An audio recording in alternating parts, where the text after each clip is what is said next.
Greetings all. Welcome back to another episode of the Coptimizer Podcast. Today, our guest is Johnette Van Dien, a longtime email friend, but first time we're meeting virtually. We haven't met in person yet, but Johnette and I have been we've been on the receiving end of what we call greenie bombs. Our friend Dr. Jim Greenwald, who likes to connect groups around health and wellness and lab work and all things in goodness of public safety employees. Great man. But Johnette, welcome to the show. Thank you for having me. It's good to finally see you. Yeah. Yeah. Even though I'm having my camera issues today, but that's why you always have a backup, right? Backup to a backup. Yep. Two is one, one is none. That's right. Yeah. I have a friend in operations that used to tell me that all the time. So, Johnette, can you tell us a little bit about you, where you're from, and what you're doing, and how how this whole connection got made? Sure. I live in a suburb of Chicago. I've grown up mostly in Illinois, northern Illinois, northeast Illinois, right on the border of Wisconsin and Illinois.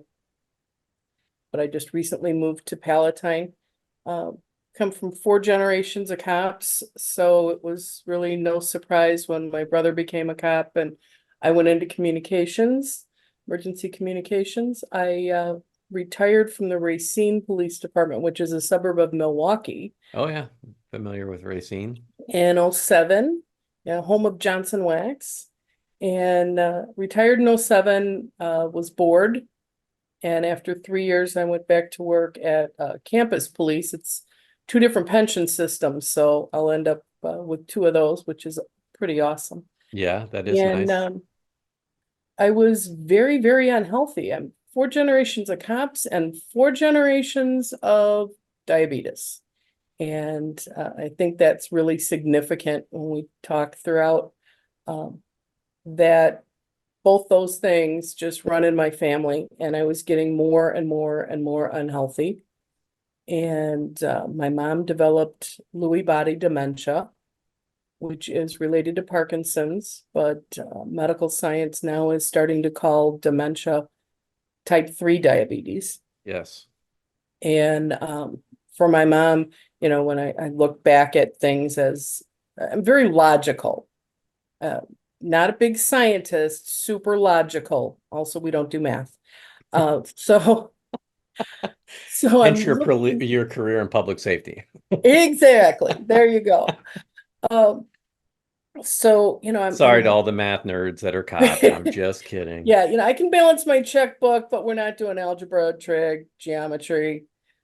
So mom's getting very unwell. I'm her caregiver.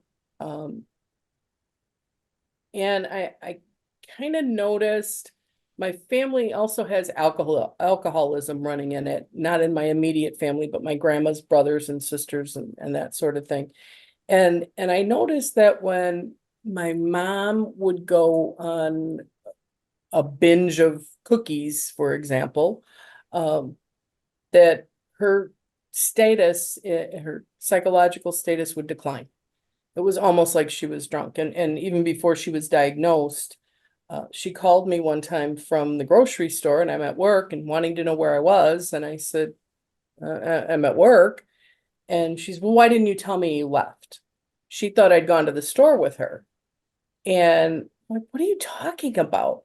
And then when I came home from shift, I passed by the car and I saw an empty box of vanilla wafers. She'd eaten the entire box. Her thing was vanilla wafers were a healthy cookie, and nothing is healthy if you eat the whole box. So that was when I really started noticing some of her decline, and it was sugar. And I started listening to podcasts and reading books on memory, and listening to audiobooks on memory and dementia, and started hearing about a ketogenic diet. And also learned that the ketogenic diet was good for a lot of neuro issues. football players from concussions are often put on it as part of their protocol. It's been noted that it's significant for epilepsy, autism. And at this point, I was in my late 50s. It's only been a couple years since I've been on my journey. And I had kind of given up that I was ever going to be the supermodel. Didn't honestly care about my weight. Because nothing had worked. I'd been a diabetic for 30 years following their diabetic diet. If you Google the food pyramid from 1992, it's 9 to 11 bread servings a day. And I was diagnosed when I was pregnant, so I was supposed to eat more. So it was 11 to 13 bread servings a day. So I had just given up. I knew they didn't know what they were talking about. And I just gave up on that. But I was when you say diabetic, are you talking type 1 or type 2 diabetes? Type 2. All of us have been type 2. Because there's a big distinction. And for those listening, like sometimes, people get, they get a little upset if you don't make that distinction. Type 1 diabetes is, and again, I'm not a medical professional, but I think most people know this is fairly, I'm not speaking, I'm not giving any medical advice in this podcast. But type 1 diabetes is generally an issue with your pancreas, when you can no longer produce insulin. It's a little bit different than for type 2 diabetics, which is generally when your body becomes insulin resistant and your cells will no longer absorb the insulin, and it starts a metabolic process. And that's super important because for so long they've treated type 1 and type 2 as the same illness. And it really should just have its own name, because it is not the same. And that's what I found throughout my journey was the type 2 diabetic makes insulin. We just don't use it properly. Insulin, and this is what when we were talking about Steve Petrelli, the chief from Normal, that I went to one of his sessions a year ago. That's the first time, having been a type 2 diabetic for 30 years, first time anyone said to me, insulin is the hormone that tells your body to take this food and make it fat, store it as fat, or use it as energy. And when he started explaining that, I was like, oh my God, that's what's been happening. It's like being on that perpetual Chinese diet. You eat Chinese food, 20 minutes later, you're hungry. You eat Chinese food, 20 minutes later, you're hungry. It was the same thing happening with this, because it was insulin resistant. My body is saying, take this food and store it as fat. Now I'm hungry again. And I mean, legit hungry, not like I'm just going to nosh because I'm bored or whatever. I'm literally hungry. My blood sugar's dropping and I'm getting diaphoretic. And so I have to eat something, and it just keeps going on this cycle. So you're diagnosed as a type 2 diabetic. They, at that time, put you on this ridiculous high carb diet. They give you medication to produce more insulin that you're already resistant to begin with. And then you eat this food that is also making you create now a third level of insulin that your body still doesn't know what to do with. So hence I'm nearly 400 pounds at that point. And all I cared about was my brain. I did not want to go where my mother was going, and she just passed in January from dementia. And I'm sorry to hear that. Everything else, she was healthy, other than the type 2 diabetes. But I mean, her organs didn't give out. Her brain atrophied. Yeah. And and again, our audience is primarily public safety employees. And this is it to me, it's just absolutely shocking that you're just hearing about this a little bit over a year ago. And when I hear people tell me that story, a lot of times I get a little disappointed in myself, because I've been banging this drum since the late 90s. And I did my first wellness presentation then. And if you've never, I've told this story multiple times. I'm going to say it just again real quick. I'll just summarize it because I think it's very relative to what you're saying. And why I completely understand where you're coming from. I I was doing this diet called the Power Diet, and it was written by a marathon runner. And this was in 1997 while I was prepping to get ready for our PFTs to try out for my SWAT team on my police department. And so this diet recommended 60% of your calories come from carbohydrates, 25% come from fat, 15% from protein. And so I was lifting weights every day. I was running, 6 out of 7 days a week. I was working midnight shift. And within a month of starting this diet, I started to wake up and, I would go to bed usually around 9 or 10 in the morning because I was working, from 11 at night to 7 in the morning, typically. And I would wake up 2, 3 hours after going to bed, just starved, literally like so hungry that I would have to eat in order to go back to sleep. And this had, I mean, I was 28, I think, 28 or 29 at the time. I'd never had this problem ever. And I was trying to be disciplined and follow the program to see what kind of gains I would get. But it quickly started to spiral because I was tired all the time. I was hungry, and um, it was, I stumbled across a book called the Zone Diet Book. And when I started to read that book in the middle of the day, because I was in a coffee shop because I couldn't sleep, I, opened it up to a part of the book where it basically said, if you're waking up hungry or you're having trouble sleeping, you need to look at what you're eating before you go to bed. And it was literally like the hair on my neck stood up. It was bizarre because that's why I was standing there reading that book. I read that book in its entirety in just like a day, changed the way that I was eating. But and the reason I bring all this up, because in his book, and that's still I think one of the best books out there, just The Zone Diet, written by Barry Sears, that does a, a thorough and excellent job of explaining what insulin's role in the body is and what insulin resistance is. And for police officers, it makes a ton of sense.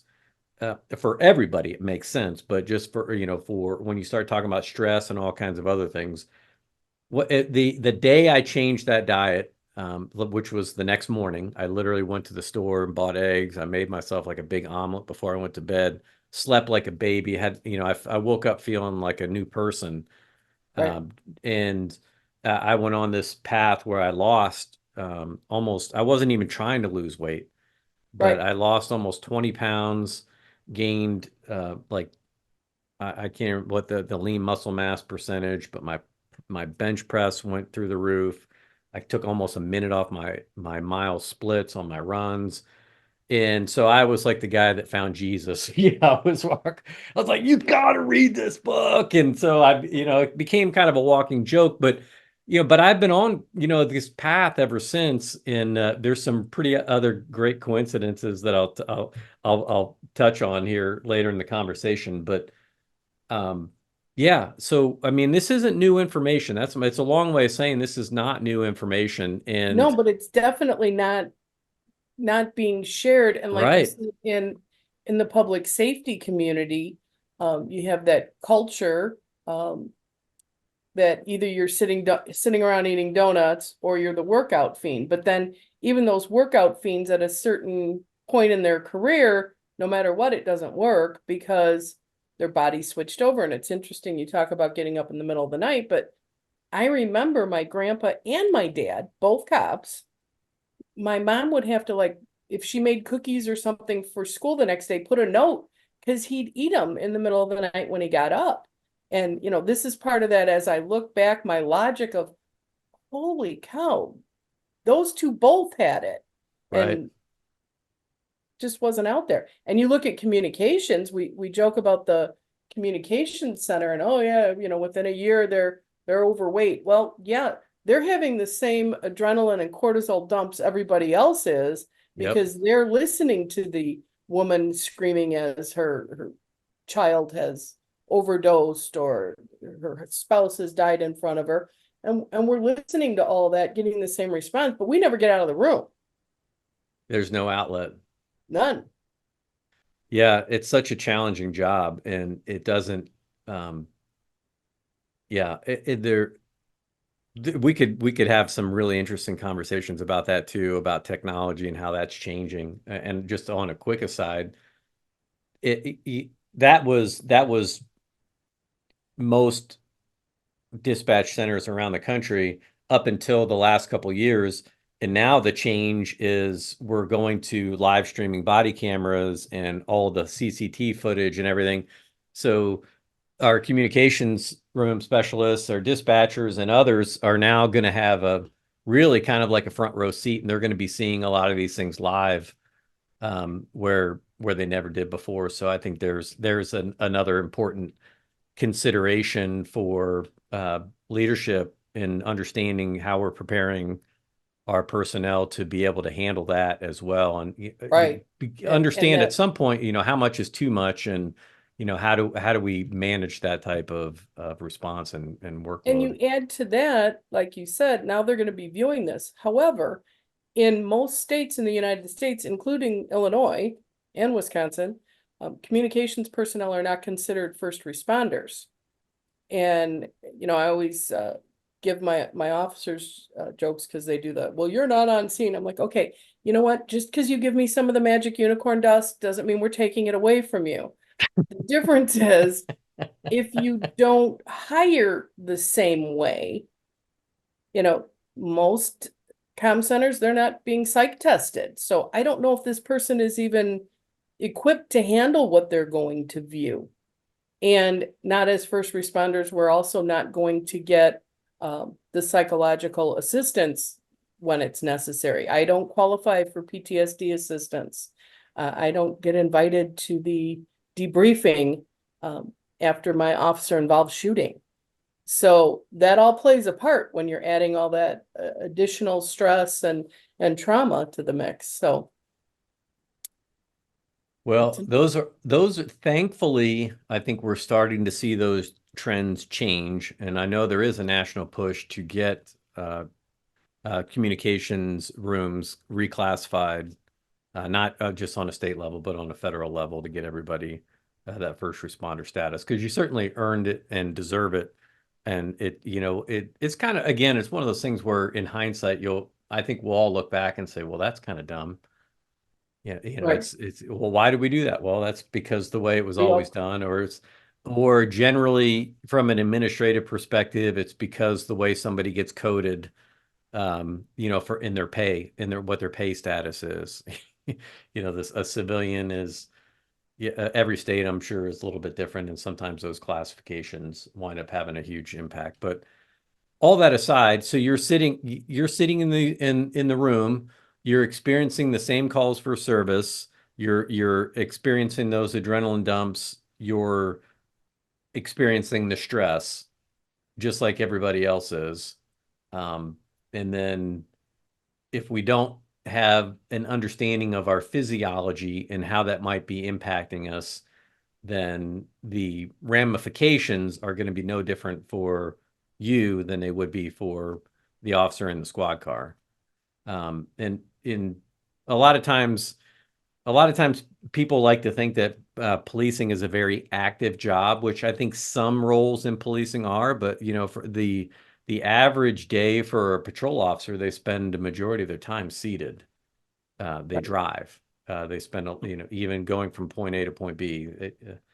They spend a lot of time not moving around. So, that just exacerbates, an already, it's just it's like one more log on the fire, so to speak. So if you were, use a bonfire analogy, um, you know, what tends to happen is over time, we're throwing logs on this gigantic fire, and it's just getting bigger and bigger and bigger, and we're not taking any time to get under control. absolutely.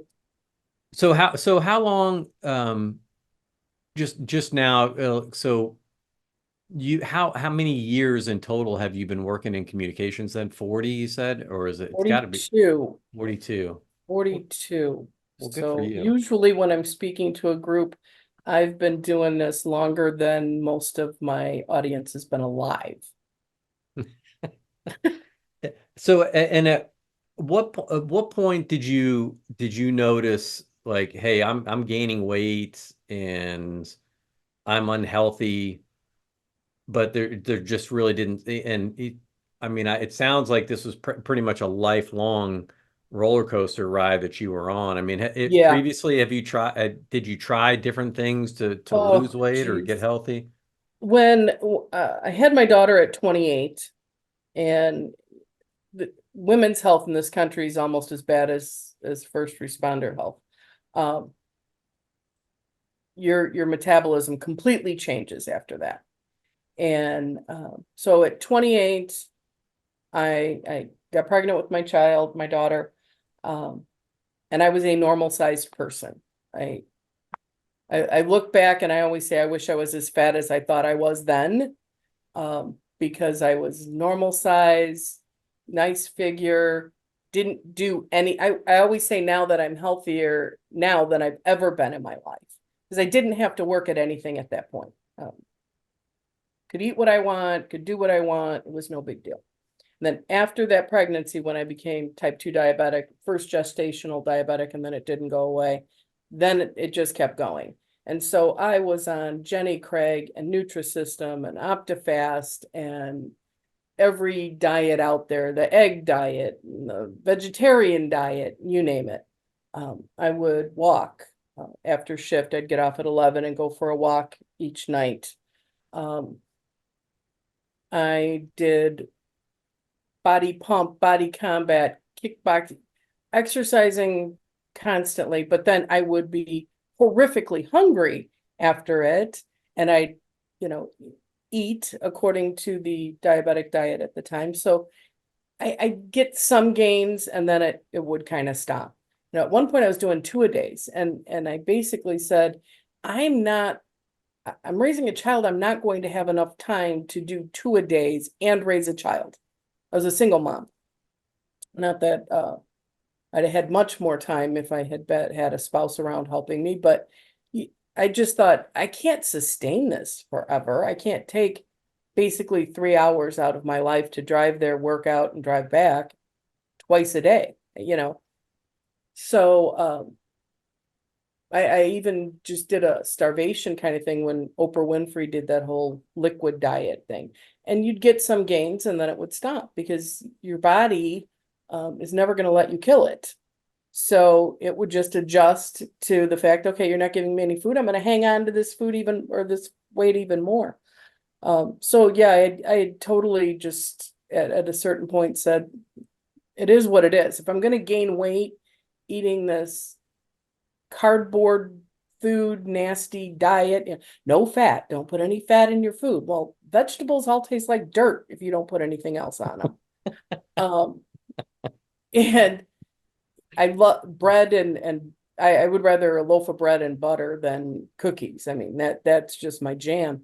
So it's like, well, if I'm going to gain weight following this nasty diet, and I again look at that food pyramid, it's just a gas to look at the top of the pyramid that's supposed to be the foods you use sparingly. And it has candies, chocolate, and oils as all equal. And you're supposed to use margarine. Because you don't want to use butter. You don't want to use something that's natural and healthy. Use this stuff that flies won't land on. I mean, think about that. Flies will land on dog poop, but they won't land on margarine, and you're supposed to ingest that into your body. I wonder why it's not functioning properly. So I figured if I'm going to gain weight eating this, I'm eating the pizza. I'm eating the donut. Screw it. I'm just going to eat what I want. So yeah, that was a full, well, my daughter's 32 and I've been on my journey 2 years. So a full 30 years of on and off various diets that were supposed to be the latest, greatest thing. And I even did a citrus diet for a while, and that just gives you cold sores.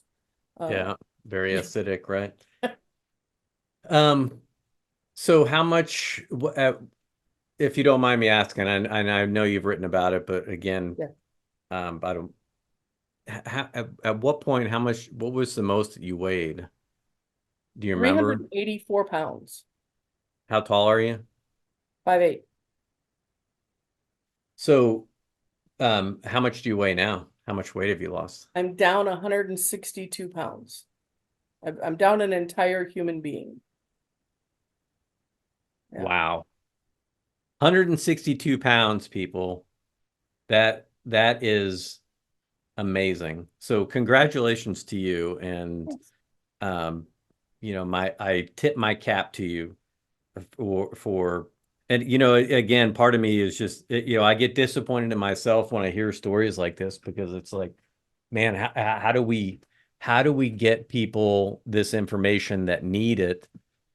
Because just like you said, what you were encountering in the doctor's office is what they call standard of care, right? Mhm. And I'm going to show you, and I know you're going to be familiar with this face, but this book that I'm reading right now, for those that can't see it, or not, that are not watching on video, it's called Status Quo Thinking is Harming Your Health, A Physician's Final Plea, and it's written by Dr. Sarah Hallberg.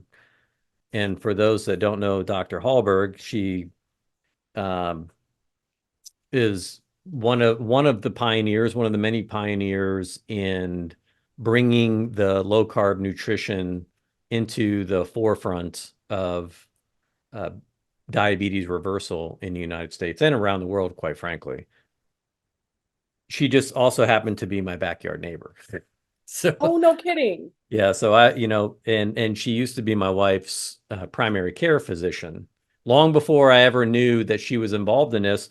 So she and I had a common friend. I was Dr. Erica Uganskis, who is an internal medicine doctor here in where I live in Lafayette, West Lafayette, in Tippecanoe County, in Indiana. And yeah, so I met her through CrossFit circles, and you found out that we just we were good friends with their family, became aware of their interests and their passion, and of course her complete understanding of metabolic disorders and what was happening.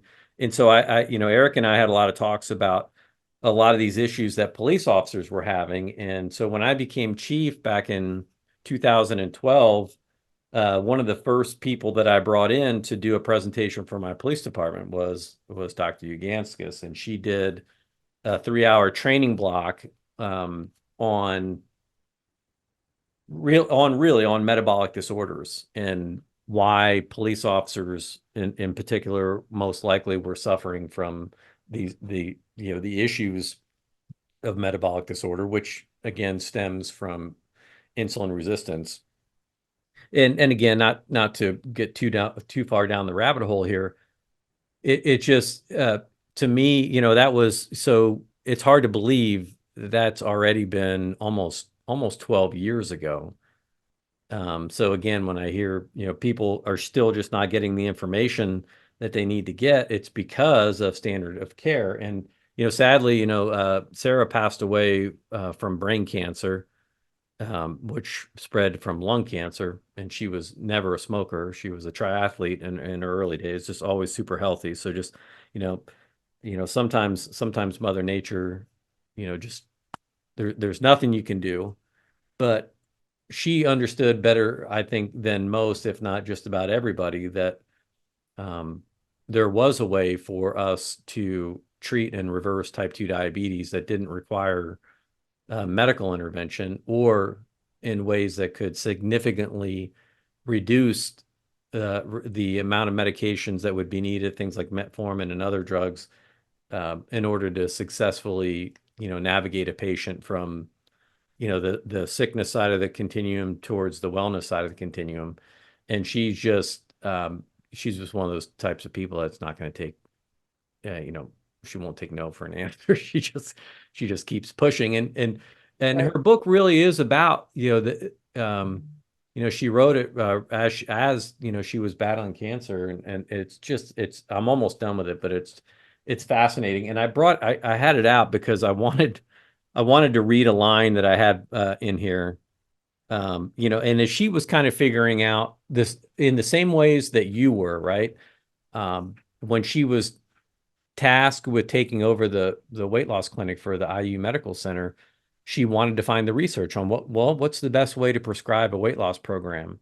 What's the research showing us? And she was very practically oriented towards solutions, not just, hey, this is what I've heard, but what actually works and why, what's the science behind it. And so, yeah, I mean, one of the things that she discovered was a lot of times patients, they just do what their doctors will tell them to do. And a lot of times patients have really good relationships with their doctors, and their doctors, for the most part, are well-intentioned and are just doing what they've been trained and taught to do. But most of them have never really had any in-depth training on nutrition. And I think a lot of that is changing as well. But she said, and she's got a line in here, from the archives of internal medicine, they reached the conclusion that patients who like their doctors are more likely to die. So, Absolutely. yeah, read that again. And she said, let that sink in. Patients who like their doctors are more likely to die. So, I mean, I just bring that up because when you were talking about when you went to the doctor and they just, it was it's standard of care. Here you go. And, it's sad in a way because there are so many people, and Dr. Hallberg talked a lot about this. She and I had many conversations about this, after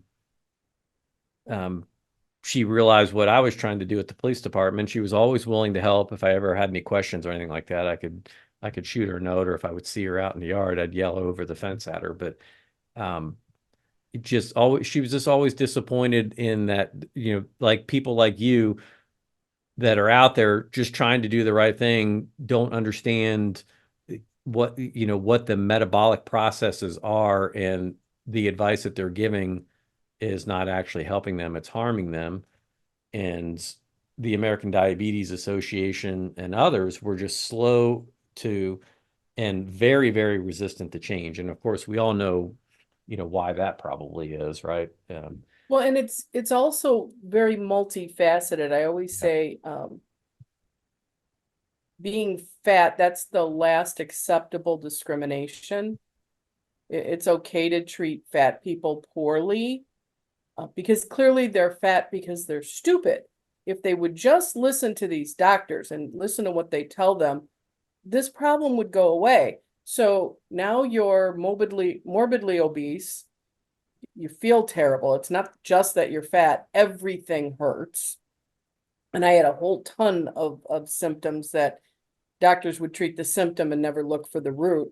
But then society treats you poorly. I mean, I literally had a person at a party once for a friend of mine's son, and she was the only one that didn't know the group that we were sitting in. So walked up, introduced myself, introduced her around the room. And she said to me, I just have to tell you, you need to lose weight. And being the kind of person that I am, some people that would destroy them and they'd go in the corner. I just looked at her, and then I looked down and I looked back up and I said, holy crap, I'm fat. When did that happen? And the whole room started laughing at her. And then she and her husband left because I was being mean to her. So it's just mind-boggling. And when I she talk didn't to know you Greenie, worked with cops apparently either, right? So it's yeah, like no, like you I'll can say dish it anything. as well as you can take it. A lot of times this stuff doesn't go past my brain before it comes out of my mouth, but Greenie, our mutual friend, I always tell him, when you introduce me to people, make sure you tell them I have no filter, to protect them from their feelings getting hurt, because if they're coming at me, I'm coming back. So, now I do reps for responders on Sundays, a support group for first responders and military and nurses, etc. And because there's that psychological component too. So Yes. you have these people that are supposed to be super smart and doctors and know exactly what to do, and they're not helping you, and society's treating you that you're an idiot because you're fat. And so there's a lot of stuff you got to work through on that side. And, cookies are your friend and donuts are your friend because now you're depressed. And I'm not a drinker and I'm not a drug user, thankfully, but my drug is food, so it's interesting that when I started going to the gym, I felt like all eyes were upon me and people were judging me. And I'm sure people were, not just because poor me, but I think society does that for a multitude of reasons. But I found it funny that after I'd lost a significant amount of weight, suddenly people were holding the door for me. Now I'd been going there 6 months prior, but now I was worthy of being treated with kindness and respect. And doctors, if you just follow this diet, you're just, you're going to have to decide, do you want to be committed to a healthy lifestyle? Well, it wasn't a healthy lifestyle. You're part of the Flat Earth Society. You won't look, and even today, I do love my doctor when I have a sinus infection because I can diagnose that myself. I need antibiotics. So I keep him around for that. But he's just blown away at the way I eat, that I've lost this amount of weight and I'm no longer on my medications. He just still can't come to grips with that. So let's touch on that just a little bit. Yeah, there's a lot there to discuss, but so and again, for people that are listening, the diagnosis of type 2 diabetes is generally made when somebody reaches it's 120 deciliters per liter of blood glucose resting when your blood glucose is, your blood sugar is high. But as Greenie and most will really recognize today, the process starts long before that. So Yeah. if you're getting your labs done every year and they're not testing your resting blood glucose, which most will, and as part of a typical lab test, if you see a number that's 3 digits, whether it's 100, 101, 110, that is an indicator that you're on your way. Like the process of metabolic disorder has started. Ideally, you want to keep that number below 90, but without going into all that today, that becomes a big problem because the processes are started.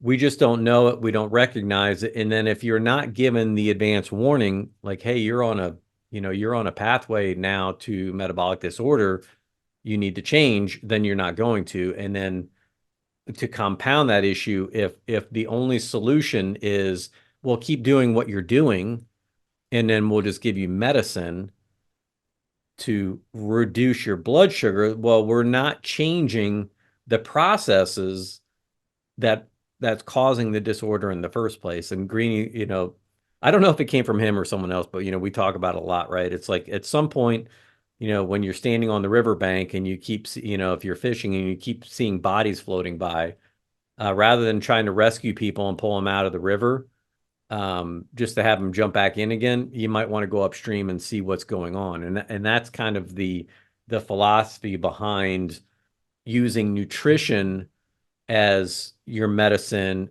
and trying to heal your body rather than actually the medications themselves. And the medications, I don't want anyone to think like I'm anti-medicine or anything like that. I'm not. I mean, there's definitely a lot of good reasons for it, and there is a time and place for everything. But if you can prevent yourself from getting sick, then that's the best way to avoid long-term ailments. And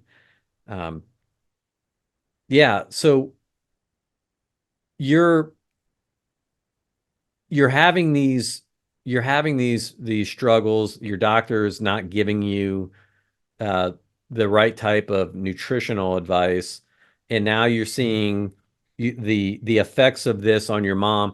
You make the connection on your own. Like there's something intuitive in you that recognizes, man, every time my mom eats a lot of sugar, this happens. And now you're starting, you retrospectively go back and start connecting these dots. And so you start doing your own research, and wow, once you start going down this path, you realize that's opened up a whole new world to you, and you realize there's a lot of people out here that have information that tells me maybe there's a different way. And so once you started that, what, kind of walk me through, like, did you just do it on your own? Did you did you hire a coach or a nutritionist or anything? You just said, screw it. I'm going to like I try said, it. my goal was protecting my brain. And so I just started getting rid of the carbs, getting rid of simple carbs. I eat vegetables still. But getting rid of that, and the simple math I can do was, at that size, I needed probably 3,800 calories just to keep my body big and unhealthy. So I was like, well, I don't really have to go that far down to lose weight. So I decided I would stay right around 2,500 calories a day. And I started losing weight, but it wasn't the caloric intake. It was, I wasn't eating all these simple carbs, and I would lose 13 and 14 pounds in a week. And I always say that was a side effect. My goal was protecting my brain. Losing the weight was the side effect. So that's when I really started looking more and more and more into keto and good fats, and started pitching the canola oil and all these things that we're told were healthy. And starting, eating bacon again. Oh my God, what a glorious day that is. And, asparagus, never ate asparagus, hated asparagus, wrapped it in some bacon with some mozzarella, and wow, this is some awesome stuff. And so the weight just started coming off. And I know some of the people that I'm around, they're like, oh God, here she goes on her tangent again. But it makes me crazy, the number of people that I come in contact with at my PD, or I still meet with retirees. We meet every month, and they're like, yeah, my doctor says I'm borderline diabetic. And I'm like, well, that's like being a little bit pregnant. You're already sick. Okay. So why don't you try this? And they're like, oh no, he said for me to, do this and always carry candy. Yeah, because that's a good idea. Your sugar drops, let's load it full of sugar, and then you're going to peak and come crashing back down and start again. I said, try this. Try it for 30 days. And I said, because that's what I did. And after 30 days, the weight was coming off. My brain was clearer. I wouldn't walk into the room and forget what I came in there for. My skin was clear. I didn't have acne as a teenager. Suddenly in my 50s, I had acne, would get hives, my skin would itch, my hair was falling out. I had a bald spot on the top of my head that I'd have to do the comb over. My joints ached, my ankles would lock. I would walk and then I'd have to limp, because until I pushed it enough to crack my ankle, I couldn't walk properly. My back hurt. I had heartburn constantly. I mean, so then I started keeping track of all these things that were going away. And I keep them in my phone, because now my weight's down, and I don't have headaches. I used to get migraines. I don't get migraines. And so now when I look at something and I go, I really want that, donuts are my jam. I don't want a birthday cake. I want donuts. I look at it and I go, is it worth that donut today? Because all these things. And one of the things I do is I don't eat the donuts from the chains. I find all those chemicals are the worst. I can actually eat a regular homegrown donut, but the ones that are trucked in with chemicals are bad, horribly bad. And I start feeling that. And I mentioned my daughter and her Parisian adventure for college. She got married in October in Paris. She wanted to go back and get married there. There's so many foods you can't find in Europe. You cannot find a Pringle. You cannot find Diet Coke. They just don't allow those chemicals in their foods. And so I went to Paris and Rome and the Vatican, and it was vacation. I enjoyed myself. I ate food, and I had alcohol and couldn't find Diet Coke anywhere. So I did not gain a pound coming back. And so I think it's high carbs, high chemicals that we put in our food. You know, it's got to have a shelf life of 4 years or we don't want to buy it. So it's crazy how much better I feel at almost 60 compared to how I felt at 35 and at 40 and at 50. What would be the advice that you would give, like someone that's listening to this that might be struggling and that might be feeling conflicted, right? Because there's the energy balance crowd that says a calorie in, a calorie out. And what they would say, based on your explanation of what you're doing is, well, of course you lost weight because you're in a calorie deficit. And that's why you're losing weight. And what I like to try to explain to people is like, look, you do your own research, but everybody is different. Every body is different. We have different, our parents are different. We have different genetic makeup. The way that we respond to food is just going to be different, but there are, I think, some general rules that are going to apply. And for someone that has had the experiences that you have had, those personal experiences where you have tried to be a vegetarian, you've tried all these different things, and all of them have failed.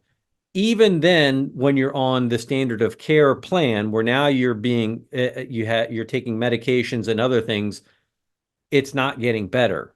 You're still in decline, and now you make the choice to decide, hey, I'm going to start cutting processed foods, carbohydrates. And when we say carbs, really what we're talking about here are simple carbs, the things like breads and refined foods.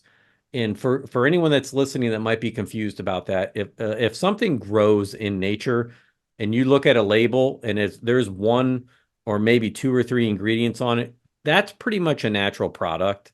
And there are very few things in nature that you can eat too much that are of themselves that's going to force you to gain weight. Some people can gain weight by eating certain fruits or too much of certain fruits if they're not balancing it with healthy fats and good protein. But that really is an exception. And so there are some very simple ways to experiment on, just in terms of where you start, doing what they call a carbohydrate test, just cut out foods for a few weeks and see how it impacts you, see how you feel. What's the difference that you're having? And so this is where I think people get hung up in the minutia, because we get trapped in this part where we want to believe the people that will tell us that we can eat certain things that we want to eat because we're addicted to them. And we'll discard things sometimes that we know inherently to be true because it's going to run contrary to what we want. Absolutely. And so we wind up being in conflict with our own goals. Tell me what I want to hear. And this creates stress. It creates turmoil. And so people then feel like they're forced to make decisions that they don't want to make. Therefore, they wind up defaulting, well, the doctor says I can, and so they do.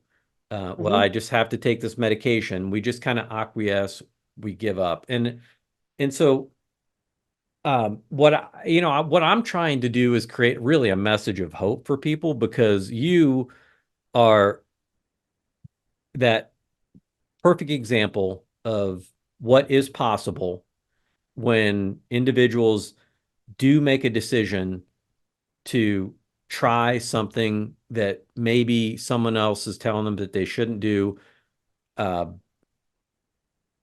Maybe something that sounds a little counterintuitive, but listen, there's not going to be, if anyone out there wants to tell you that it's not healthy to eat fruits and vegetables and meats like without added things in it, anyone that's telling you should eat crackers and highly processed foods over natural foods, that, that's kind of where you have to be like, really? Like, does that make sense? Well, why Right. is that? You know, Well, and don't misunderstand. When I started, I did the calorie deficit, and then I moved slowly into that whole keto thing. I do not count calories now, and haven't past that first couple months. I eat what I want. I eat when I'm hungry. Um, and by what I want, it's not what I want Twinkies. It's what I want a ribeye. It's what I want bacon. Um, Food is much better now because it actually has some flavor to it. So, my breakfast is largely 3, 4 eggs in an omelet, and whatever's in the fridge goes in there. Mushrooms and sausage and bacon and celery and spinach, just whatever's in there. As long as it is a whole food, if it's a vegetable that's grown above ground, I will eat it. I've learned to make cauliflower hash and love it with mushrooms and some garlic in there. So I don't count calories. I eat all fat dressings or oils. I eat a lot of avocados. I eat avocado oil, olive oil, real butter. I personally like Irish butter because I'm Irish. But grass fed, and I'll hear people say, oh, it's so expensive. It's not. I'm not buying that bag of Cheetos that I can eat in one sitting and it's gone, and now I have no food left. I'm a huge Aldi's, Walmart shopper. I go for the best. In the summer, I can't wait. All the farmers markets are open, and I am saving a fortune on medications.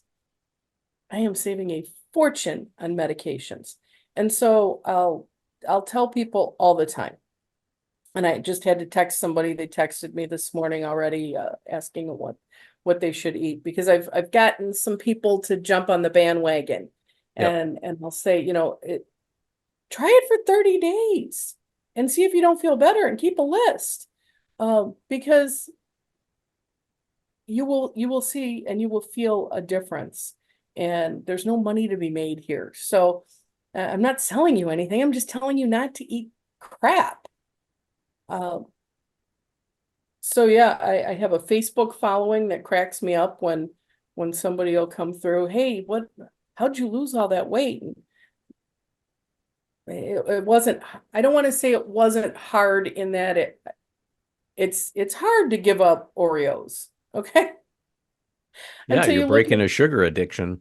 right. It literally is an addiction. You Jones for it. You absolutely do. And but you just feel so much better and there's no thought to it.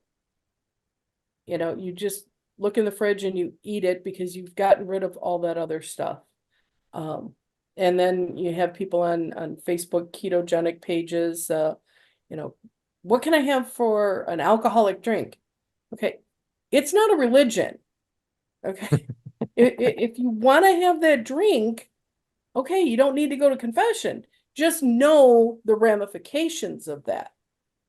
That Exactly. alcohol is sugar and sugar is alcohol, and they affect the brain the same way. Your brain doesn't say, oh, I'm getting drunk from a number of beers, or I'm loopy as hell because I ate a box of cookies. You're still having, your brain is still dealing with that chemical, and it's not made for that. And if you go to there's a Civil War museum in Kenosha, Wisconsin, that I used to take my daughter to often. And if you look, they have a general store there, and the package of sugar that was commonly purchased back then was about the size of your fist. It was expensive. It was something that was special. You didn't eat it like we do. And now you go and buy, those nasty little sugary peeps for $1 at the Dollar Tree, and that's as much sugar as they bought for an entire year back then. So, I'll tell people either do it or don't, but you can listen to the commercials on TV where they're telling you diabetes is a progressive illness. Well, no, it's not. Type 1 diabetes, yes, that's a different story, but really type 2 diabetes is just insulin resistance. And it shouldn't be called diabetes, and it doesn't have to get worse. But like you said, I like that doctor, because he told me it's okay to have that Snickers bar once in a while. Well, it's not okay. You can have it, just know what the ramifications are. And don't take it when your sugar drops, because now you're just doing that whole yo-yo effect. Well, it's a great quote because I just used it in an article that I wrote on LinkedIn yesterday on a different related subject, but it's like you're free to make any decisions and choices that you want, but you're not free from the consequences. Exactly. So whether you want to or not. And this is, one of the things like in my early days when, like when I just had such amazing results, and my journey's a little bit different, right? I was on the fitness journey. My weight loss journey actually, and I'll say this, there's a lot of people that have, because I'm kind of small boned, right? Thin wrists, small ankles, more of a, kind of a cross between an ecto and a mesomorphic type body type. But when I was when I was in my early 20s, right, I could put away the beer and the soda like it was anybody's business. And what most people that knew me, like when I was in the military of all places, right? It was, when you were off duty, we worked hard, we played hard. I drank a lot of beer, didn't exercise all that much. I drank a lot of soda when I was working. I drank my calories all the time. I ate a lot of fast food, even though I had a great uh, cafeteria or chow hall, whatever, where I could go eat and probably make healthy choices. Yeah, well, who wants to do that, right? And by the time I was 22, I weighed on a 5'9" frame, I weighed almost 200 pounds. And for me, for my body type, that was not good, right? And so when I decided that I was going to quit drinking and quit drinking soda and get in shape, like the first change, I quit drinking, and then I just switched from drinking Mountain Dew and Mellow Yellow to Diet Coke. And within a month, I lost 15 pounds. That's the only thing I did different was I um, just switched those things up. And then I started to throw in exercise a little bit more frequently. But within 4 months, I was generally fluctuating between 175 and 180 pounds. And I stayed that way for the next probably 5, 6 years. And it wasn't until then when I read that Zone Diet book and switched my nutrition plan there, when I was weighing and measuring my food and again, this was for a very specific purpose. I was on a program.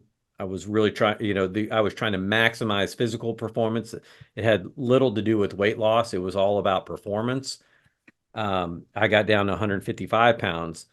And now, and then I would say for the last 20 years, I'm in what I call kind of a maintenance mode. And I compete in different types of events. I do DECA racing. I do, age group CrossFit stuff.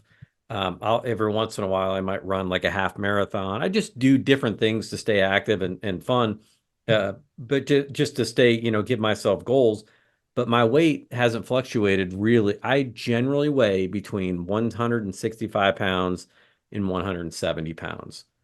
And that's been now for almost 20, 25 years straight. Like my weight has really not fluctuated outside of that range. And I very rarely will weigh and measure my food. If I have an Oh, important yeah. event or something like that I'm training for, I'll dial it in a little bit. I'll be a little bit more restrictive. When I'm not in those training seasons, I go right back to just using the eyeball method. I avoid most processed foods. It doesn't mean that I won't eat ice cream every now and then. It doesn't mean I won't enjoy a bourbon, on a weekend. But it's the idea is that you can make choices that are going to help you advance you towards your goals, but you can just as easily make a choice that is going to move you away from it. And so the Right. advice that I've always given people over all the years is, exercise, you're never going to be able to eat your way out of a bad, exercise your way out of a poor eating plan. Like if you're eating the wrong things, it really doesn't matter how much you work out. At best, you're treading water. But even the strongest swimmers can only tread water for so long. You're going under. So you have to understand that just right up front. And so if you can make good decisions like 9 out of 10 times, 8 out of 10 times, then that's going to put you in a better position than if you do 6 out of 10 times or 5 out of 10 times. If you're extremely disciplined, you're going to advance towards your goals faster. If you struggle with coming to terms with, hey, these are the foods that I have to avoid, and a lot of it sometimes the information's out there. We don't have to go into detail about it today. We can talk about references, and I can link some references into this episode. But it's not that complicated. It's our psyche that makes it complicated, because these sometimes the right decisions conflict with what we want. I know I'm going on a bit of a rambling tangent here, but I'm trying to express this in a way, like, particularly for cops, who are struggling. There are reasons why it's critically important that you focus on these things. And the best time to start was yesterday. The next best time to start is today. And don't worry about like where you are today. Just worry about getting started and getting on the right path, because soon Well, you'll be amazed how much progress you can make. the other thing that I try to impart to people, because it sounds daunting, um, and I get that because it's way out of what we've been taught, and it's way out of what our parents, my family was the big meat and potato, meat and potato, meat and potato kind of thing. But number one, thin is not healthy. Just because someone is thin does not mean they're healthy. When I was thin, I was not healthy. I am now healthier, as I've said, than I've ever been. I will be 60 in a few days. I do high intensity interval training because I can. That's not what I have to do, but I feel good because I can actually do that. I went from limping in the parking lot with stuck ankles to I hurt my shoulder doing an 18-inch box jump at almost 60. I will not, however, do box jumps again. Do box step ups. Yeah, exactly. They are going the way of algebra. I don't need to do them. I'm not going to do them. So I do step ups, and I do step downs and all that kind of thing. But I can do that. I can go swimming. I don't run. I do it like once a month. I'll run 1 mile just to see if my number's better. But the rest of the time I walk because I got to save the hips and I got to save the knees, and I'm an old chick. My A1C, which is a cumulative measurement for type 2 diabetics over a 90-day period, went from 11.3, which, much higher than that, you're going into a coma. Yeah. I now have an A1C of 5.1. I'm no longer type 2 diabetic. That's amazing. And just for listeners, 5.6 is generally the threshold where if you're above 5.6, then that's where it's a sign of inflammation in the body. So most physicians are going to recommend that you get that number. And if it's above that, they're going to start looking at medications to drive it under that number. And by doing that, now, like I said, everything feels better, but my insulin resistance has been reversed. So that's the thing, because I still wear my glucose monitor because my insurance company says you cannot cure yourself of diabetes. So the dumb bunnies have to keep paying for that sucker because I just keep going to get it. So But you have now I a notice, continuous glucose monitor. Are you I, wearing one of the yep, awesome? Which one do you have, by the way, if you don't mind me asking? Freestyle Libre. Okay, I Freestyle have the Libre. app on my phone and and so I started watching that because I also found that when I used to think my blood sugar was dropping too low, it really wasn't. And so I didn't need to take any measures. And the other thing is, because I've reversed that insulin resistance, now my life isn't as restrictive and daunting because I can have that um, donut. I had my last donut April 14th. I'm having another one on my birthday, but it didn't make my sugar go crazy because my body now processes it properly. Where when I was type 2 diabetic, insulin resistant, it didn't properly handle it. It would send me into this whole thing. So, and again, I talk about logic. If we're putting football players after part of their concussion protocol on a ketogenic, a high fat, very low carb diet, it's because those carbs attack the brain and we're letting the brain heal. So why would we want to keep attacking our brain, throwing all these carbs at it? It's not acceptable to be drunk all the time, but the same effect is happening to our brain when we're eating a lot of carbs. Yeah, and And carbs, I mean, and when you say that, what we're talking about is blood glucose, right? So the brain is processing a majority of your blood glucose. So it's a very high energy organ, which is a good thing. But the downside to that energy need is your brain is going to send some hormonal signaling to your body that to always ensure that it has sufficient energy. And so a lot of times what that means is you kind of get stuck in a loop where you're too much is better than too little. Um, and that again, you go back to HbA1c and there's other markers, inflammatory markers, but that's kind of part of that where the disease process starts. for the women out there, because we don't look at women's health in this country, for the women out there, part of the insulin resistance syndromes, illnesses, early menopause. I went through menopause in my 40s, very unhealthy for you to be that early in menopause. PCOS, polycystic ovarian syndrome, um, and infertility. So it's interesting. I just read an article the other day about those ridiculous drugs that we're prescribing for everybody to lose weight. Oh, we're having all these babies now. Everyone's getting pregnant. Well, yes, because the drug is helping the hormone, and now you're able to get pregnant, which is the same thing you could do for free if you got rid of the simple carbs in your diet and you don't risk having stomach paralysis as one of the side effects of the drug.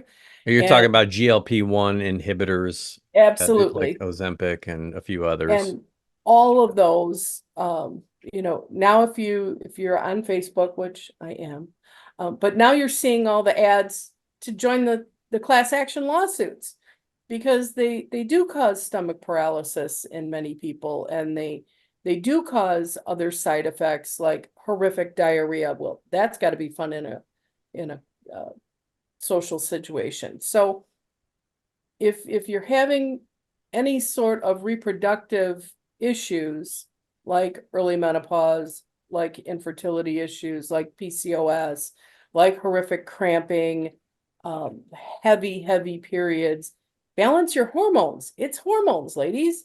And these things make your hormones out of balance. And again, doctors were treating all these other ailments I had. Oh, you're low on progesterone. Let us give you an injection of progesterone instead of going, well, why is this happening? It didn't happen to her mother. It didn't happen to her grandmother. Well, we weren't eating the same types of chemicals and we weren't eating the same types of foods. And so, yeah, I'm healthier than I've ever been. People ask how much more I want to lose. My answer's 40 to 60. I don't know. I've never been this healthy before. And I've never been this muscular before. So I don't honestly know what my weight should be. It's not on the chart to figure it out that way. So when I get to a weight that my body feels optimum and super comfortable at, then it will just kind of hit homeostasis on its own, because I'm not changing what I eat. I just eat that way. And your body will always try to survive. It will never let you kill it. So I think the biggest takeaway for listeners, number one, is there is a message of hope here, in that it doesn't, again, like I mentioned earlier, it doesn't matter how old you are, it doesn't matter how much you weigh.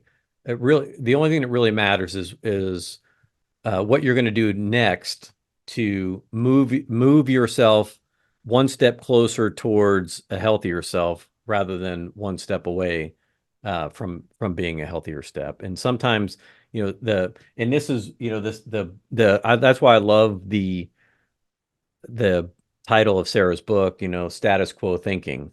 If the status quo has got you in a place where you're unhappy and unhealthy, then you need to make a change. I mean, that should be pretty obvious.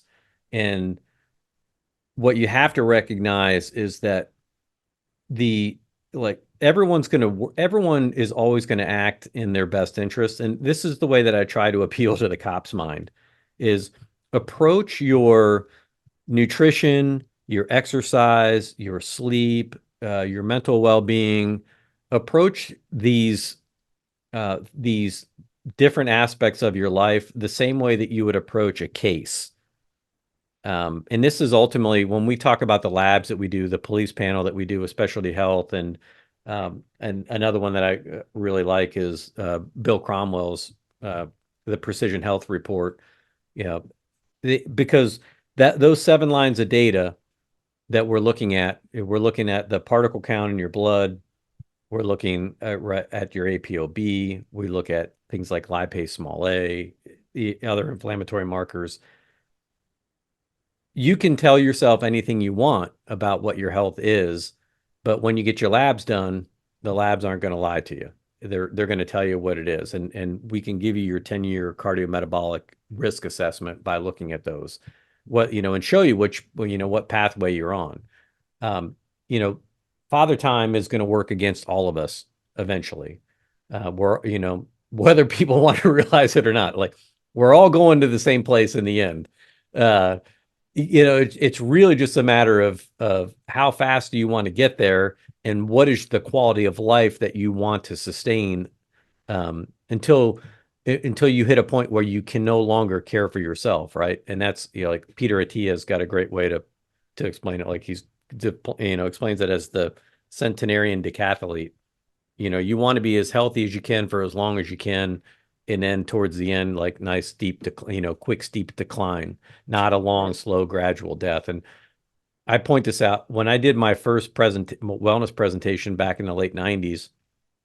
The World Health Organization had a statistic that really captured my attention, is in that in the Western world, it was I think it was 3 out of 4 people would spend the last 12 years of their life suffering from an injury or a debilitating illness that could have been prevented from a lifestyle change earlier in their life, or in their youth.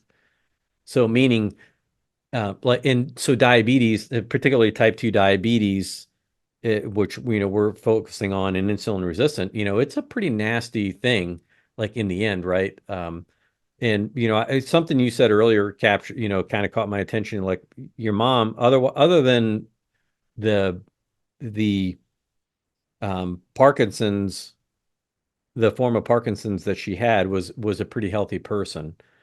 And we see, like, in diabetics and others, a lot of times there's blindness, there's amputation, there's immobility, there's other things, like, where we get to a point where, once we start having some of these medical interventions that have to occur in order to stay alive, we lose a significant quality of our life. And now we're depending on others to take care of us. We can no longer care for ourselves, so we lose that independence. And my motivation has always been, I want to be as independent as I can be for as long as I can possibly be, because I want to be able to enjoy the time that I do have.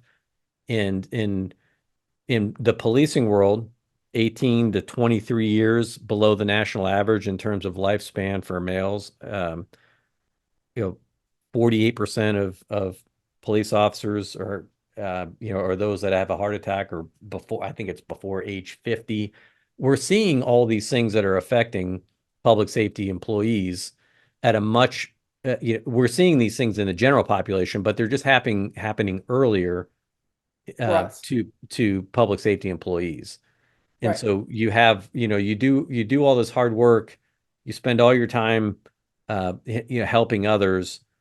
And what I'm trying to really get people to understand now, it's okay. It is not selfish to focus on yourself first.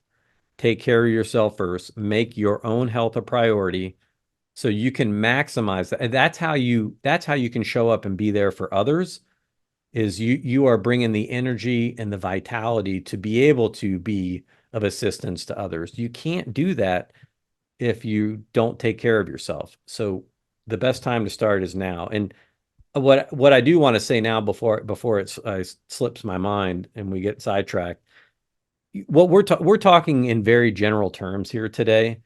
There are some amazing resources out there. If you are looking at, like, if you're overweight and you're looking to find something that might work for you, then a low carb nutrition plan, I think, is a very, very effective way to do it.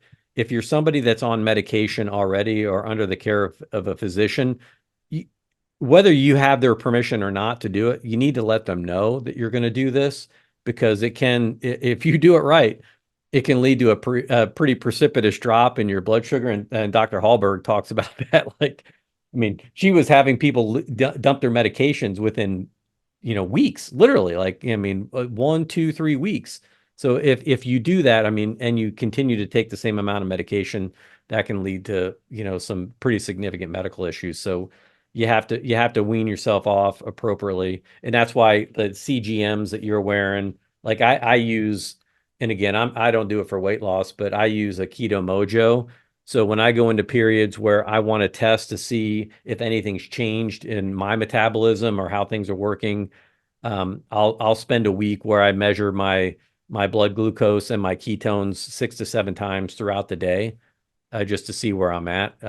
Because I have found some interesting things that I think probably pretty specific to me, like grilled chicken. Most people, that's not going to impact people, but grilled chicken drives my blood glucose up pretty high, which is kind of bizarre.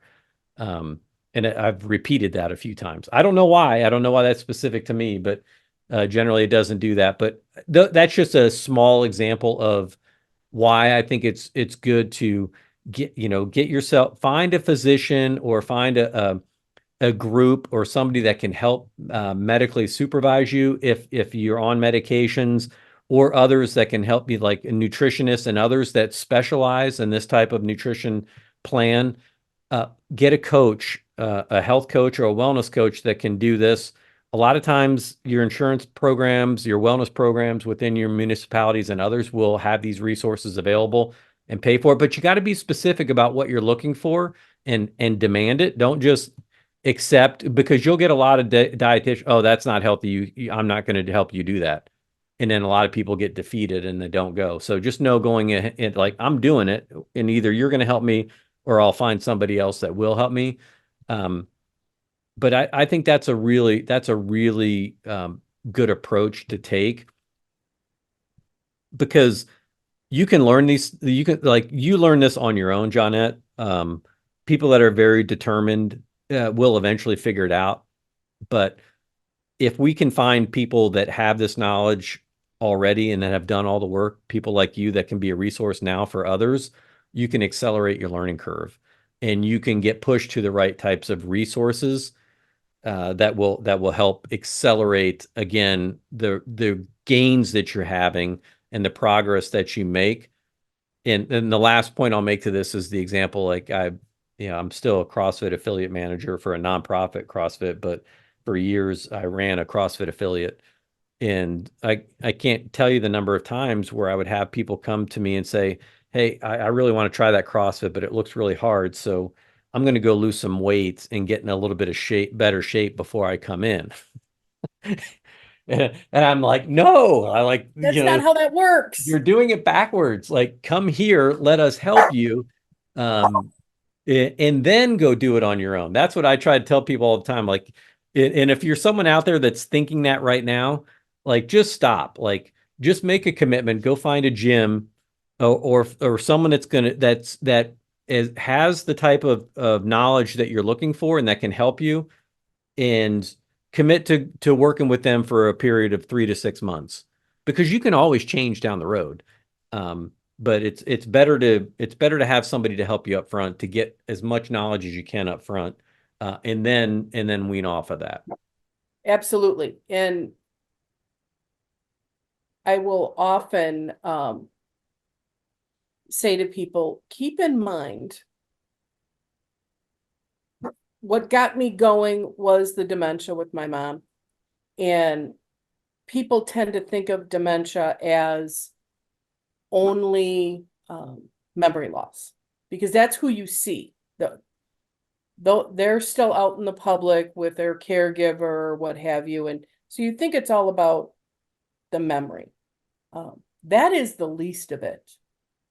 It's when they can no longer be out in the public that the public needs to understand, for dementia, the body forgets how to function.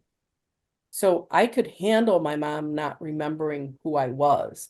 It was when her body did not know how to stand up, when her body did not know how to swallow, when her body did not know how to process waste any longer, and she would have to go to the hospital to have that taken care of. So, understand, and that's not everyone is going to get dementia, but also not everyone is like my aunt so-and-so who smoked for 50 years and didn't get lung cancer. Chances are, if you smoke, you are going to get lung cancer. That's an outlier. Don't plan your life by that outlier. Don't plan your life just for appearances. My daughter's father worked out every day, didn't eat poorly. He was lazy, so he thought cereal was what he should eat every meal of the day. But he's now fused from his neck all the way down. When he turns, he's got to turn like Gumby, because it was so important to have all these muscles that I'm going to lift more and more and more and more weight. Well, your spine can only take so much, dude. And the doctors keep telling you to stop. So it's not about appearances. It's about how you feel inside and how your brain is functioning. That is important. Right on. I know, and I knew this was going to happen. We're already, I think, almost 90 minutes into this call.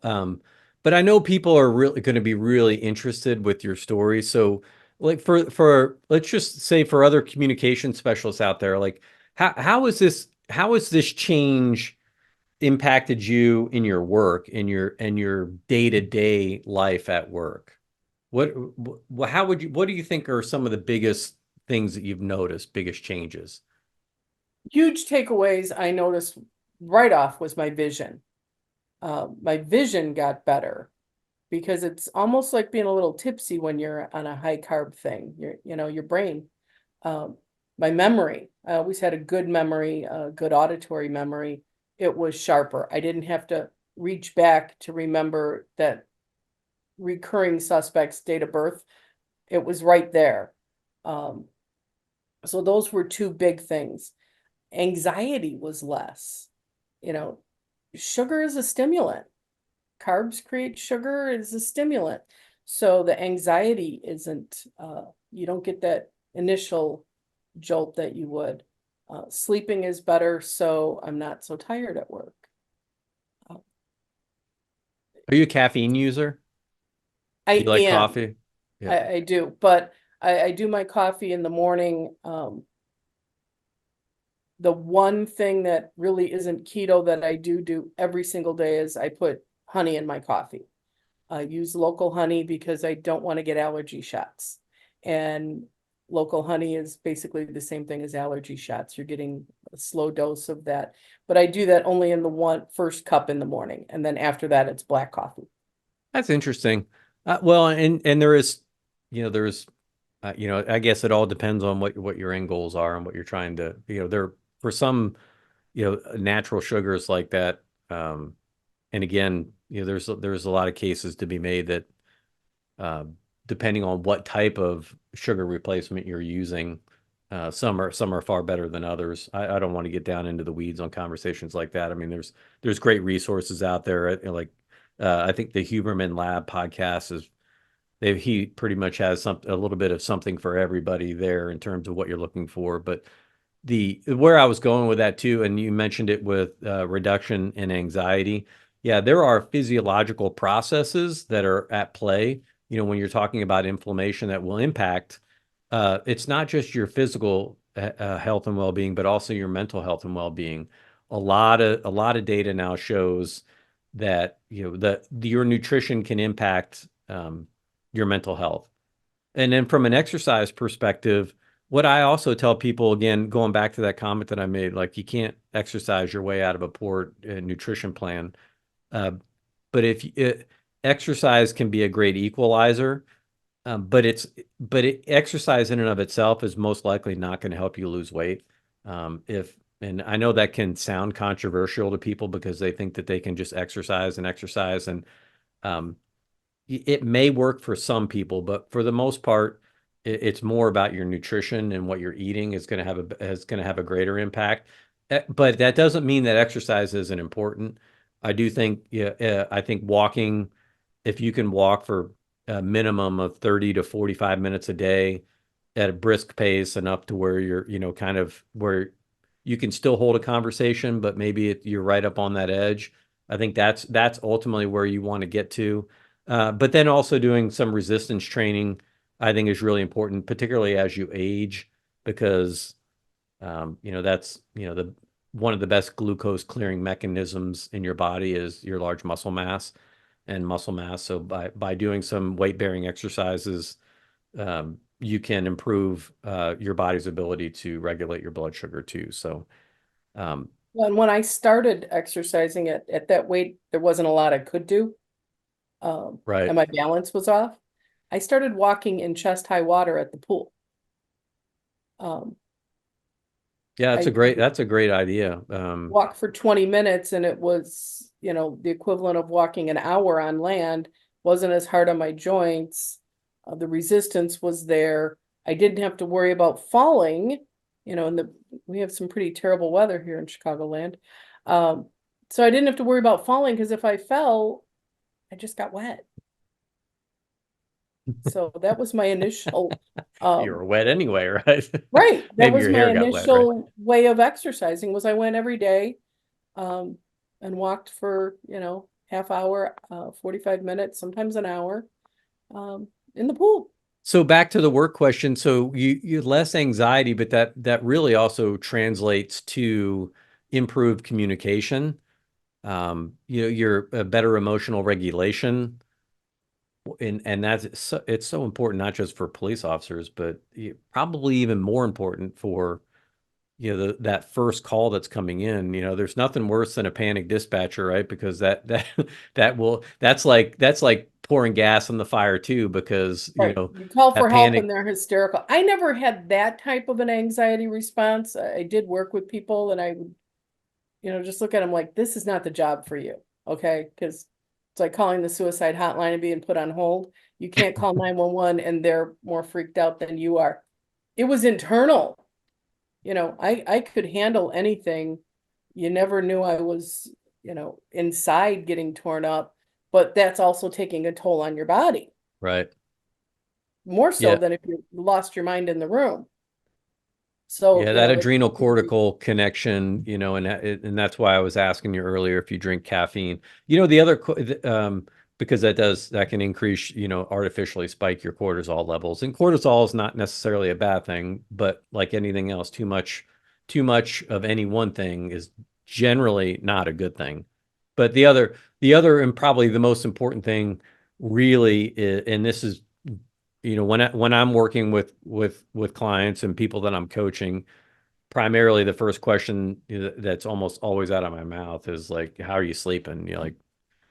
I like to have people kind of walk me through their day, what a typical day looks like, what a typical week looks like. And then, really what I want to get to is the how long they're sleeping, what their quality of sleep is, because if you're not sleeping well, then it's really hard to maintain a good nutrition plan, because a lot of these cravings and the things that you're having are going to be stimulated from a lack of sleep and, increase in cortisol, other, those physiological responses. So if your spouse tells you you snore a lot or you're stopping breathing a lot, one of the first things I always recommend is get a sleep study done. Go to your family physician, go to your primary care, let them know, because generally, in order to work this through your insurance company, you have to do those things.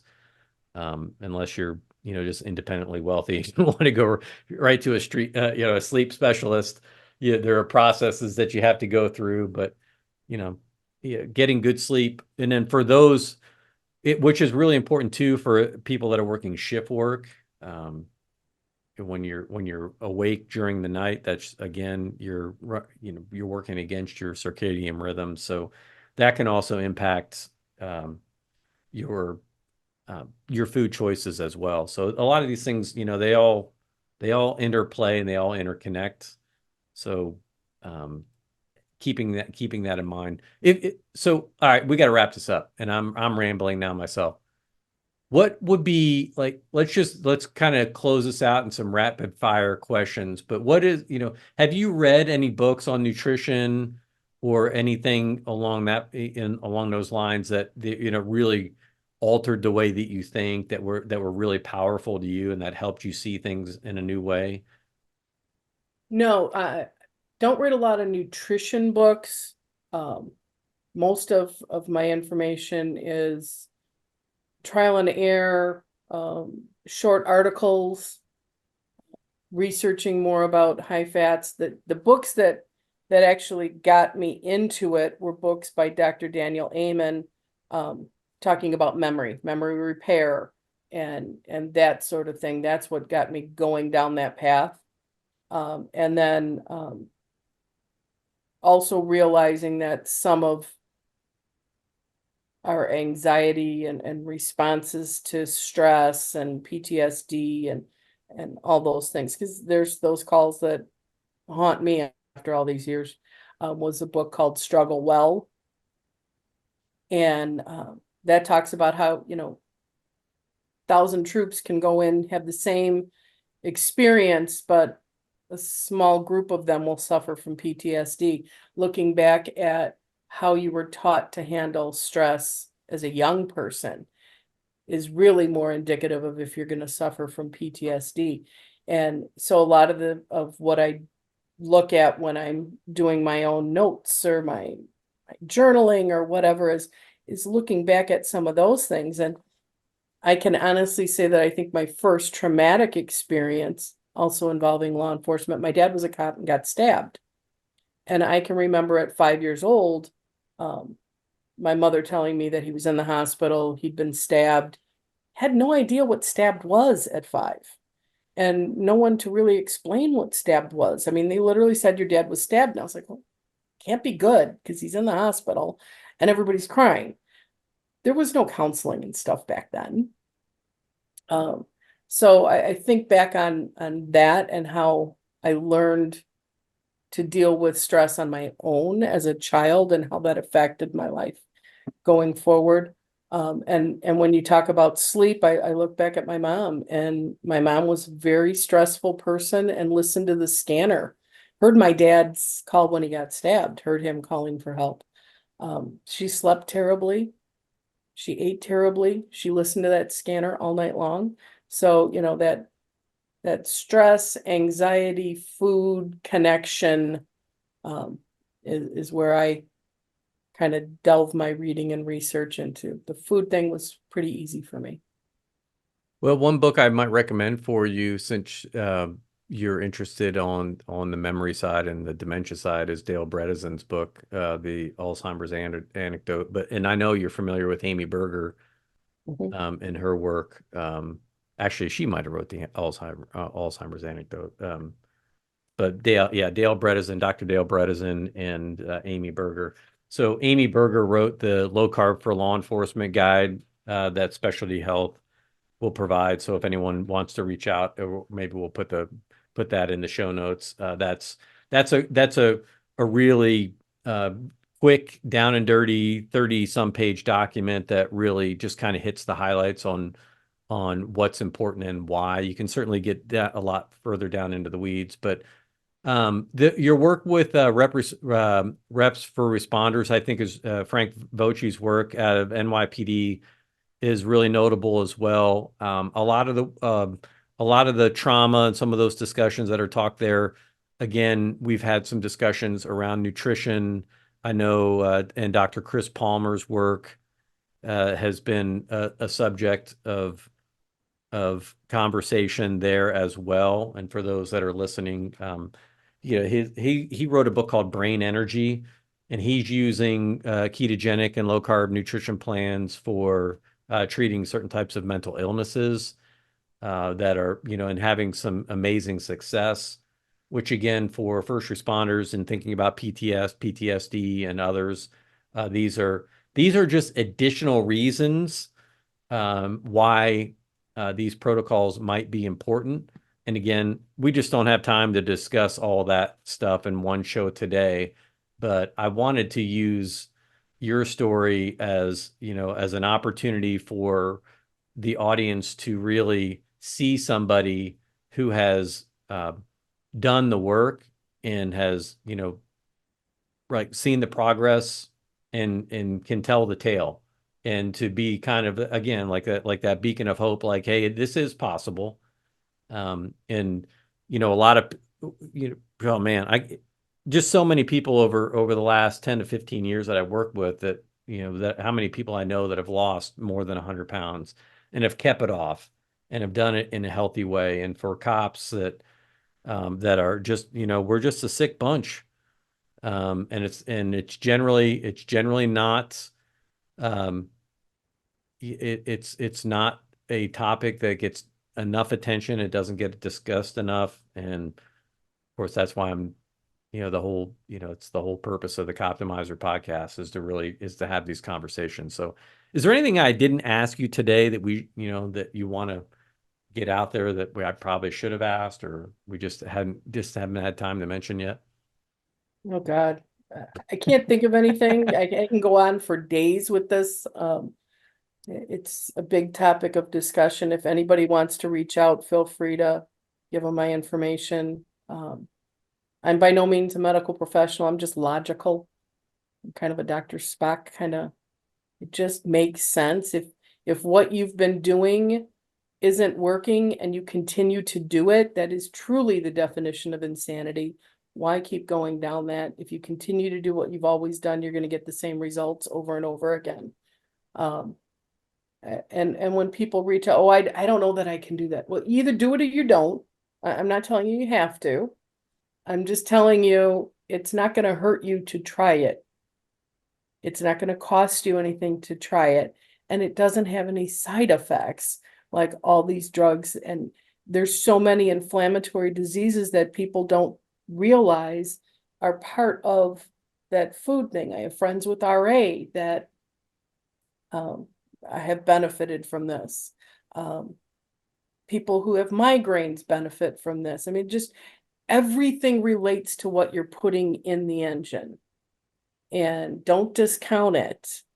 And just realize that, yes, you may need some medication from your doctor. I'm not going to say no medication, they're all bad. I'm just going to say be mindful of what you're taking. Really look at what those side effects are.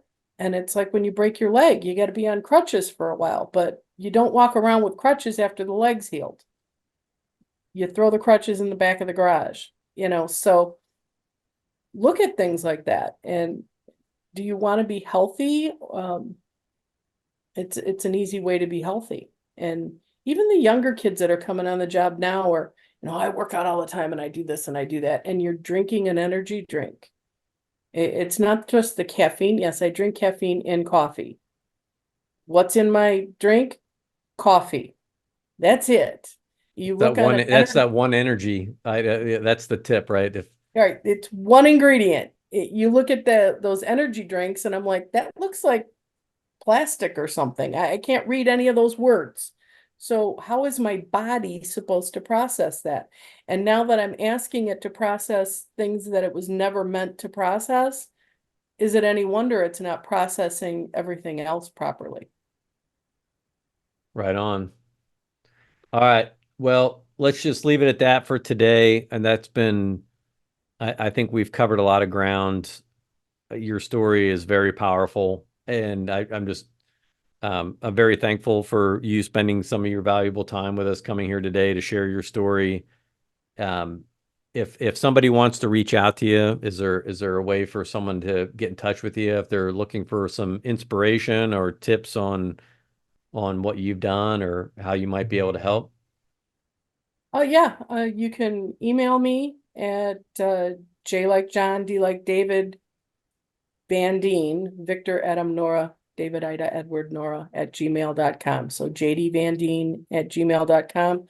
I can also give you my phone number. You can text me. I don't answer unknown numbers. So text me. And that's 847-650-0424. Repeating 847-650-0424. Awesome. Well, thank you. Again, we'll try to put the low carb for law enforcement document in the show notes, but I think if you send me or Johnette an email, we can get that document to you. Lots of other resources, but again, for everyone that was listening today, learn from Johnette's experience, use her story for inspiration to you or maybe a loved one that that might be in need of some assistance or motivation. Never too late to start. So Nope. with that, thank you. Thank you. Thanks for having me. It's been great. It's been my honor and my pleasure. I appreciate it. And everybody, until the next time, we'll be 1042.